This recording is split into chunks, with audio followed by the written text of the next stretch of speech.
दुर्ग की अधिष्ठात्री देवी माँ चंडिका को जब चुन्नी चढ़ाने के लिए प्रशासन से परमिशन मांगते हैं तो उन्हें साफ तौर में मना कर दिया जाता है कि आदर्श आचार संहिता लगा हुआ है, इसमें किसी टाइप का कोई परमिशन नहीं दिया जाता। ऐसा नहीं है कि रात में 10 बजे तक हम परमिशन मांगे और हमको दिया गया परमिशन, सीधा मना कर दिया गया कि नहीं मिल सकता, आवेदन को फेंक दिया गया, नहीं मिलेगा। और जो हमारे बजरंगी भाई थे संगठन के, लगातार गौ तस्करी के विरोध में और आसपास के पड़ोसी राज्यों से जो लगातार गौ तस्करी हो रही थी उसको रोक लगाने के लिए वो लगे हुए थे। और कई बार पहले भी ये चीज़ की सूचना वो दे चुके थे कि लगातार उनकी जान को खतरा है वहाँ के प्रशासन को, और उसके बावजूद भी उनकी निर्मम हत्या हो गई है। लेकिन जिस तरीके से हम लोगों को ऐसा महसूस होता था कि भाई ये भाजपा सरकार आई और इसमें हम लोगों को हमारे विषय को रखने में आसानी होगी, लेकिन हम लोगों को सरकार की तरफ से पूरा एकदम कोई सपोर्ट नहीं मिल रहा है, उदासीन है सरकार, मंत्रीगण उदासीन है। हम चाहते हैं जिस तरीके से उस लड़के की हत्या हुई और जिस तरीके से उसको तड़पा के मारा गया, पहले उसकी जांघ पे वार किया गया, हाथ पे वार किया गया, उसकी हड्डियां तोड़ी गई, तड़पा के विषय क्लियर दिखता है कि इसमें गौ तस्कर और कुछ उस मानसिकता के लोग जो है मिलके उन लोगों ने ये काम किया है। छत्तीसगढ़ में मौजूदा सरकार यानी भाजपा सरकार से बजरंग दल कुछ नाखुश नजर आ रही, कुछ नाराज नजर आ रही, और इस नाराजगी के पीछे वजह क्या है? आज बजरंग दल ने प्रेस कॉन्फ्रेंस कर सभी पत्रकारों को सारी चीज़ें बताई, किस प्रकार से बलरामपुर जिले में जो निर्मम हत्या की गई बजरंग दल के सह संयोजक की, उस विषय में चर्चाएं हुई, और इसके साथ ही उर्स जो आयोजन चल रहा है उस विषय में भी चर्चाएं हुई। क्या कुछ चर्चाएं हुई आपको तफ्तीश से बताते हैं। दरअसल सुजीत स्वर्णकार, जिसका शव 27 तारीख की रात को बरामद होता है, और खबर मिलती है कि सुजीत का शव एक जंगल में पड़ा हुआ है और उसके साथ एक महिला का भी शव है, एक लड़की का भी शव है। अब जांच होती है कि आखिर वो शव वहाँ पर आया कैसे। तो प्रेस कॉन्फ्रेंस के दौरान बजरंगियों ने आज बताया है, बजरंग दल के जो पदाधिकारियों हैं उन्होंने आज बताया है कि जो पंचनामा है, पंचनामा में साफ तौर पर ये चीज़ आई है कि हाथ पैर में चोट के निशान हैं, धारदार हथियार से हमला करने के निशान हैं, और उसके बाद भी पुलिस अभी तक जांच नहीं कर पाई है कि आखिर किसने हत्या की है। इसे हत्या का नाम दिया जा रहा है। अब हत्या हुई है कि नहीं हुई, किसने हत्या की, ये एक बड़ा सवाल है। और इसी को लेके गौ तस्कर का नाम सामने आ रहा है, जिसमें जिस महिला की बॉडी मिली है उसकी बड़ी बहन को रात को 1 बजे एक फ़ोन कॉल आता है गौ तस्कर का, और धमकी दी जाती है और उसके बाद पूरा षड्यंत्र रचा जाता है, ऐसा बजरंग दल के पदाधिकारियों का कहना है। और इस मामले में पुलिस जो है जांच नहीं कर रही है, सरकार की ओर से सुध नहीं ली जा रही है। आखिर इतना विलंब क्यों? कई सारे सवाल खड़े कर रहे हैं बजरंगी। और इसके साथ ही उर्स का एक मामला सामने आया। उन्होंने साफ तौर पर कहा है कि आचार संहिता में अगर हम अपनी माता की चुनरी निकालने के लिए परमिशन लेने जाते हैं तो एसडीएम मना कर देता है। साफ तौर पर आचार संहिता का हवाला देकर चीज़ों को मना कर दिया जाता है। मगर वहीं उर्स का कार्यक्रम चल रहा है और उन्हें परमिशन पूरी तरीके से मिली हुई है। ऐसा कहते हुए बजरंगियों ने साफ तौर पर हिदायत दी है कि आज दुर्ग में उर्स का कार्यक्रम होना है, और अगर उसमें किसी भी प्रकार का आचार संहिता का उल्लंघन हुआ और आचार संहिता के उल्लंघन होने के बाद कोई कार्रवाई नहीं की गई तो एसडीएम के खिलाफ जो है वो कलेक्ट्रेट में धरना देंगे, एसडीएम का पुतला दहन किया जाएगा और एसडीएम के बर्खास्ती की भी मांग की जाएगी।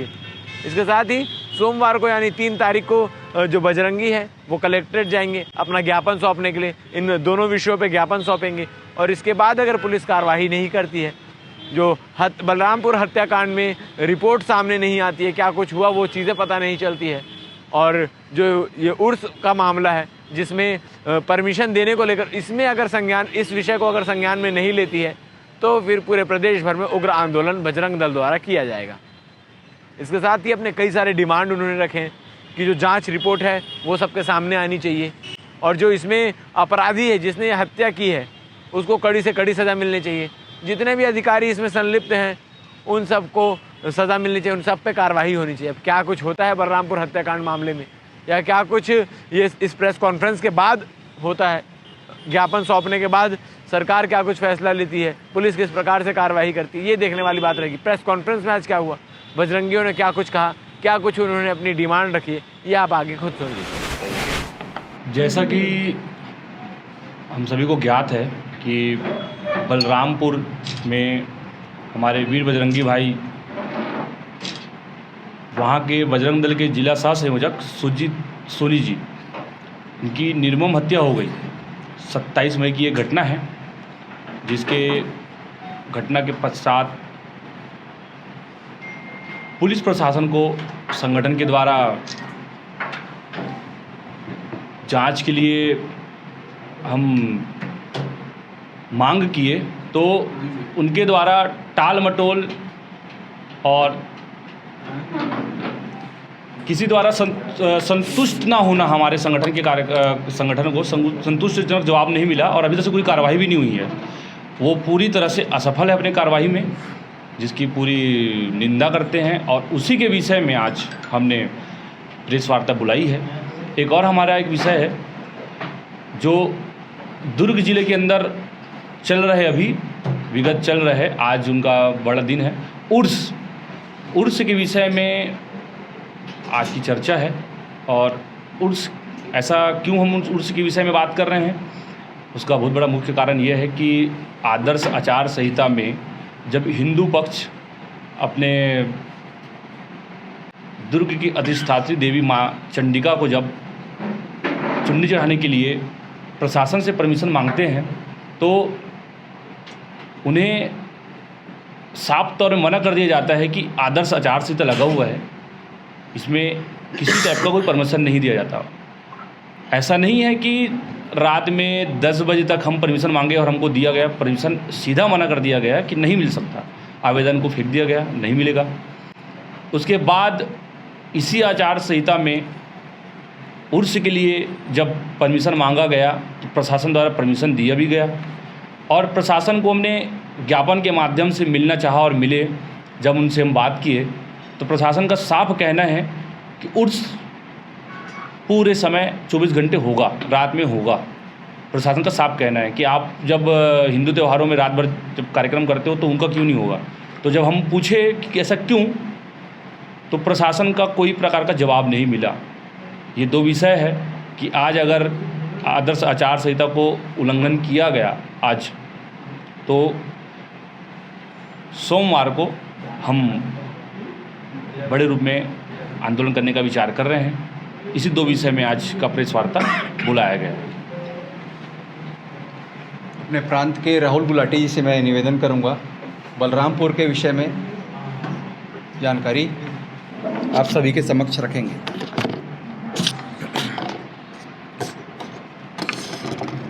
देखिए, वहाँ पर गौ तस्करी की घटनाएं जो हैं वो लगातार बढ़ रही हैं और जो हमारे बजरंगी भाई थे संगठन के, लगातार गौ तस्करी के विरोध में और आसपास के पड़ोसी राज्यों से जो लगातार गौ तस्करी हो रही थी, उसको रोक लगाने के लिए वो लगे हुए थे।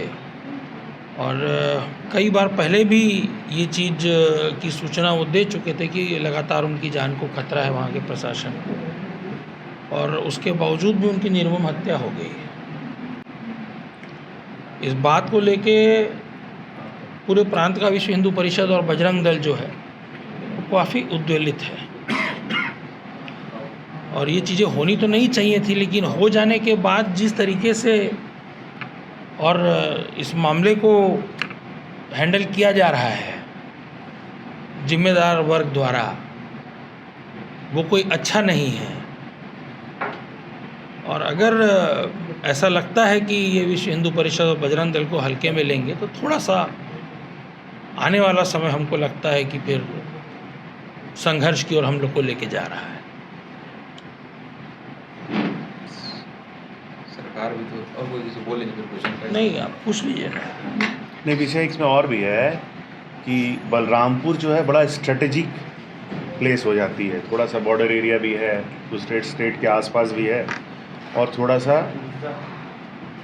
खनिज वगैरह के हिसाब से भी थोड़ा सा वहाँ पे जो, जैसा राहुल भैया ने कहा कि गौ तस्करी की घटनाएं बहुत साल से बहुत प्लान्ड वे में होते आई है, और ये लड़का सुजीत बहुत एक्टिव था इन सब चीज़ों को रोकने में। इसको कई बार धमकियां मिली है, कई बार बहुत बृहद रूप में और विस्तृत प्लान वे में इसको धमकाया गया है, इसके परिवार को धमकाया गया, लेकिन बच्चा कभी रुका नहीं, अगला एक्टिव रहा। और इस विषय की थाने क्षेत्र को भी अच्छे से सूचना थी कि यहाँ पे गौ तस्करी होती है और इसको किसी भी तरीके से ये लड़का रोकने की चेष्टा करता है। सुरक्षा की मांग भी की गई थी इसके लिए, लेकिन जिस तरीके से उस लड़के की हत्या हुई और जिस तरीके से उसको तड़पा के मारा गया, पहले उसकी जांघ पे वार किया गया, हाथ पे वार किया गया, उसकी हड्डियां तोड़ी गई, तड़पा के विषय क्लियर दिखता है कि इसमें गौ तस्कर और कुछ उस मानसिकता के लोग जो है मिलके उन लोगों ने ये काम किया है। हमारी प्रशासन से पुरजोर ये मांग है कि जो उदासीनता दिखाई जा रही है इस विषय में, कि विश्व हिंदू परिषद हमेशा हिंदू हित की बात करता आया है और उन्हीं के विषय को आगे लेके गया है, लेकिन जिस तरीके से हम लोगों को ऐसा महसूस होता था कि भाई ये भाजपा सरकार आई और इसमें हम लोगों को हमारे विषय को रखने में आसानी होगी, लेकिन हम लोगों को सरकार की तरफ से पूरा एकदम कोई सपोर्ट नहीं मिल रहा है। उदासीन है सरकार, मंत्रीगण उदासीन है। हम चाहते हैं कि इस विषय को थोड़ा बढ़िया से वो समझें, करें और हम लोगों को पुरजोर सपोर्ट करें और ऐसी घटनाएं भविष्य में ना हो, इसका पूरा का पूरा ध्यान रखा जाए। नहीं तो पूरा प्रांत जो है इसको बहुत बड़े रूप में आंदोलन करने वाला है, मंत्रियों का घेराव करने वाला है, और संभव हुआ हम लोग पूरी कोशिश करेंगे कि सीएम तक ये बात पहुँचे, उनका भी घेराव करेंगी। ऐसी हम लोगों की का विचार है। आगे आप जो सवाल ले सकते हैं। सीमावर्ती क्षेत्रों में मिशनरीज भी एक्टिव हैं। बलरामपुर, रामानुजगंज झारखंड से लगा हुआ गढ़वा का क्षेत्र आता है। 30 से 40 किलोमीटर की दूरी में बॉर्डर है। एक किला है, तो क्या है कि दोनों तरफ जंगल है, तो बड़ा आराम से कोई भी घटना करके छुपने का बड़ा आसान रास्ता है, और बॉर्डर पार भी बड़ा आराम से हो जाते हैं। और ये तस्करी का तो खाली यही नहीं, कई तस्करी का मामला वहाँ पे है। वहाँ पर खुलेआम खनिज की तस्करी हो रही है, कोयले की तस्करी हो रही है, खदानों से कई तरह के व्यवस्था में जो कि अनक्वांटिफाइबल रूप से वहाँ से खनिज जो है दूसरे राज्यों में जा रहा है, और एक पूरा माफिया वहाँ बना हुआ है इन चीज़ों का। और इन सब चीज़ों की रोक में अभी प्रशासन असफल रहा है। और इस तरीके से किसी भी व्यक्ति की सुरक्षा, हम नहीं बोलते कि भाई हमारे बजरंगी भाई की बात हो रही है यहाँ पे, किसी भी व्यक्ति की सुरक्षा, चाहे कोई पत्रकार हो या कोई व्यक्ति हो, अगर इनका विरोध करता है या इनसे पीड़ित है, तो मतलब अगर आवाज़ उठाने की कोशिश करे तो उसको घेर के इस तरीके से निर्मम हत्या कर दी जाएगी, तो उन चीज़ों को बर्दाश्त नहीं किया जाएगा। पूर्व में भी झारखंड से जो लगा उसमें रामानुजगंज क्षेत्र, गढ़वा जो नदी पड़ती है, कोयल नदी, वहाँ पे भी बीच में सुनाई में आया था कि गौ तस्करी के जो विरोध कर रहे थे उनको मार के उस नदी में फेंका गया। उसकी जानकारी पूर्व में आप लोगों की? एक घटना की बात आप क्या कर रहे हैं? अंदर कितने गांव हैं? 750, 250 की आबादी के गांव हैं, कोई 100-150 की आबादी के गांव हैं। वहाँ से लेके सुदूर बस्तर तक भी आप जाएंगे। अभी आपने सुना होगा इस बार चुनाव में पहली बार जो है 122 बूथों पे पहली बार वोटिंग हुई जीवन में। ठीक है, वो चीज़ एक सफलता होगी, हम उसके लिए उनको शुभकामनाएं देते हैं। तो ये स्थितियाँ क्या वहाँ नहीं हैं? वहाँ पर भी हैं। आज वहाँ सुरक्षा के क्या हालात हैं गांव वालों के लिए? और न सिर्फ वो, वहाँ पे आप सिर्फ नदी में फेंके जाने की बात कर रहे हैं, कई लोग लापता हो गए हैं, अनरिकॉर्ड, खोजबीन तक नहीं हो पा रही है। वहाँ पे इस तरह के लोग बहुत मजबूत हैं, बहुत सालों से एक्टिव हैं और अच्छा पैसा भी है उनके पास। तो प्रशासन को भी अब क्या है कि उसी प्लानिंग के साथ और उसी दम के साथ काम करना पड़ेगा। वहाँ पे संगठन तो साथ में है ही उनके, लेकिन वो तो संगठन के साथ चले। संगठन को उनके तरफ से इतनी ज़्यादा उदासीनता मिल रही है कि हम लोग निराश हो रहे हैं। तो आंदोलन का स्तर सर प्रदेश स्तर पर होगा कि जिला स्तर पर रहेगा? पूरे प्रदेश स्तर पर, पूरे प्रदेश स्तर पर होगा, और हो सकता है कि पूरे भारत स्तर पे भी ये बात जाए। सांकेतिक है कि प्रदर्शन आपका सांकेतिक है कि उग्र है? उग्र रहेगा भी अगर हमारी मांग नहीं मानी गई तो। 4 तारीख को चुनाव है, 3 तारीख को कैसे करेंगे आप? 3 तारीख को हम सिर्फ अभी विज्ञप्ति देंगे, ज्ञापन देंगे अच्छा, कलेक्ट्रेट में। उसके बाद हमारा उग्र प्रदर्शन रहेगा अगर हमारी मांग नहीं मानी गई। सरकार तो आप ही लोग की है। भैया हमारी सरकार नहीं है, हम हिंदुत्व के हैं। अच्छा, प्रचार तो किए थे आप लोग? नहीं बिल्कुल नहीं किए भैया, हम सिर्फ हिंदुत्व का प्रचार करते हैं, अच्छा, भाजपा का प्रचार नहीं ये करते। सरकार हिंदुत्व की है कि नहीं? जो हिंदुत्व को मानेगा हम उनको लेके चलेंगे। हमारा वीर सरकार है बजरंग कि नहीं? भैया ये हमको मानेंगे, हिंदुत्व को मानेंगे तो हम इनको लेके चलेंगे, वरना मुख्यमंत्री तक का पुतला दहन करेंगे, मंत्रियों के घर का घेराव करेंगे। अपनी कुछ मांगे भी हैं इनको लेके, तो मांगे भी बताओ वो। मांगे भी हम उनसे चाह रहे हैं कि वो करीबन एक जो परिवार है उनको वो कम से कम 1 करोड़ रुपए का वो दें, मुआवजा दें, और इसका CBI जांच हो ताकि पता चले, और जो अपराधी हैं और साथ में अधिकारी मिले हुए उनसे उनको निलंबित किया जाए, उन पर पुरजोर कार्रवाई हो।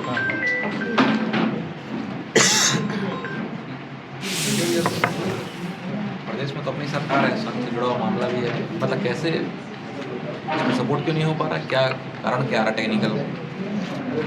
टेक्निकल कारण तो इसमें कुछ बताया नहीं जा सकता, क्योंकि इस संगठन के माध्यम से सिर्फ हम इतना ही कन्वे करना चाह रहे हैं कि हो सकता है कि कुछ लोगों की मानसिकता अभी भी वही हो जो बदलाव को एक्सेप्ट नहीं कर पा रहे होंगे शायद, और वही लोग आज उन्हीं जगह पर बैठे होंगे जहाँ पर ये शायद होने नहीं देना चाह रहे होंगे।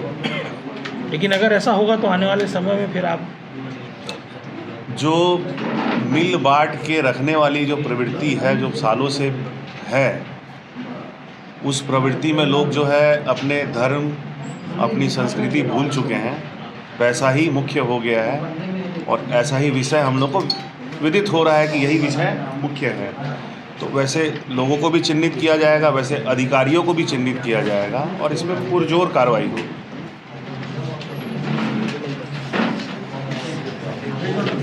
उर्स का विषय तो सौरभ ले लिया था ना। उसका ऐसा विषय है ना भैया कि जो भी SDM साहब इनसे जब चुनरी यात्रा की परमिशन मांगी, प्रेस वार्ता का विषय था कि बलरामपुर ज़िले में वहाँ के बजरंग दल के सह संयोजक सुजीत सोनी, स्वर्णकार हैं वो, उनकी निर्मम हत्या कर दी गई थी 27 मई को, और हत्या बड़े ही क्रूर रूप में की गई और तड़पा तड़पा के उनको मारा गया। सुजीत जो है वो गौ तस्करी रोकने में बहुत आगे था और संगठन के कार्य को लेके बहुत गंभीर था। तो वहाँ के कुछ गौ तस्करों ने, ऐसा प्रतीत होता है और ऐसा कुछ बहुत सी चीज़ें मिली है जिससे ये लगभग श्योर हो जाता है कि वहाँ के गौ तस्करों ने और कुछ वैसे लोगों ने जो गौ मांस का भक्षण करते हैं मिलके उसकी हत्या की प्लानिंग की और उसको मारा है। हम प्रशासन से पुरजोर अपील करते हैं और मंत्रीगण वहाँ के जो हैं उनसे अपील करते हैं कि इस हत्या की CBI से जांच कराई जाए।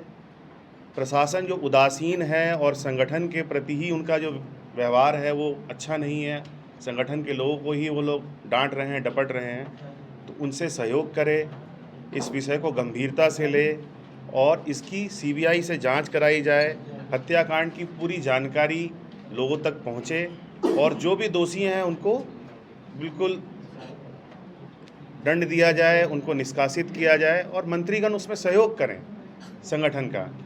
हम लोगों को बड़ी उम्मीद थी कि भाई भाजपा सरकार आई है तो हम लोगों को संगठन को सहयोग मिलेगा, लेकिन ऐसा प्रतीत हो नहीं रहा है। क्यों नहीं हो रहा है समझ के बाहर है हम लोगों के। अगर दोषी चिन्हित हो जाते हैं तो उन पर बुलडोजर कार्रवाई हो, जांच पूरी होने पे जो भी दोषीगण हैं उनको निष्कासित की, उनको एकदम बिल्कुल हटाया जाए अपने काम से और उनको एकदम बिल्कुल दंड दिया जाए। और भविष्य में ऐसी घटनाएं अगर कहीं पे भी सेंसिटिव इशू है तो प्रशासन का सहयोग रहे और सुरक्षा मिले संगठन को, ऐसा हम मांग कर रहे हैं। अगर प्रशासन अभी भी सचेत नहीं होता है तो प्रदेश स्तर पर हम बहुत बड़ा आंदोलन करेंगे और हम लोग सब बजरंग दल वाले, विश्व हिंदू परिषद, हम लोग उनको चेतावनी देते हैं कि आप संभलें, समझें, विषय की गंभीरता को समझें, नहीं तो बहुत बड़ा आंदोलन होगा इस पूरे प्रांत में और उनके जिम्मेदार अधिकारीगण होंगे, मंत्रीगण होंगे। सोमवार को आप लोग ज्ञापन सौंप रहे हैं। जी, किस किस विषय पर? एक तो पहला ये हो गया, और एक विषय ये है, दूसरा है कि यहाँ पे आचार संहिता के समय कुछ हिंदू कार्यक्रम थे, कुछ नवरात्र का भी आया था, तो उसमें हम लोगों को एक दुर्ग में चंडी मंदिर में चुनरी का एक कार्यक्रम होता है, तो प्रशासन ने उसका हम लोगों को परमिशन नहीं दिया गया। 2 बार हम लोगों ने परमिशन मांगा, स्पष्ट तौर पे जो है हम लोगों को डिनायल कर दिया गया, मना कर दिया गया। लेकिन किसी और का कार्यक्रम कुछ हो रहा है, उस कार्यक्रम से हमें आपत्ति नहीं है। उर्स का कार्यक्रम हो, अच्छा है, कोई दिक्कत नहीं, लेकिन ये दुभात क्यों है, ये 2 तरह की बात क्यों है कि हिंदू अगर कोई बात अपनी मनवाने जाता है तो उनको स्पष्ट तौर पे मना कर दिया जाता है, और दूसरी जगह आप जो है डबल स्टैंडर्ड ये क्यों है कि आप तुरंत परमिशन दे देते हैं कि भाई वो किससे मांगे, कौन अधिकारी जिससे आप SDM महोदय से मांगे थे, मुकेश रावटे से। ये 2 विषय हैं भाई साहब, थोड़ा सा इसको आप लोग भी इसमें हम लोग सोचे हैं कि अगर आज जो है जो कार्यक्रम उर्स जो है आज है दुर्ग शहर के अंदर, और आज अगर वो कार्यक्रम होता है और प्रशासन इसमें सुध नहीं लेता और आज वो कार्यक्रम को आचार संहिता का उल्लंघन उस कार्यक्रम में होता है, तो सोमवार के दिन कलेक्टर गिराव, आज के जो मुख्य विषय है बलरामपुर के विषय में तो कलेक्टर गिराव होना है, लेकिन उर्स के विषय में भी हम SDM का डायरेक्ट पुतला दहन कर उनके बर्खास्त की मांग करेंगे। मुकेश रावटे सर के नाम से सीधा हम मांग करेंगे कि उनको बर्खास्त किया जाए। हिंदू विरोधी मानसिकता का किसी भी अधिकारी को हिंदू विरोधी मानसिकता नहीं चलने देंगे।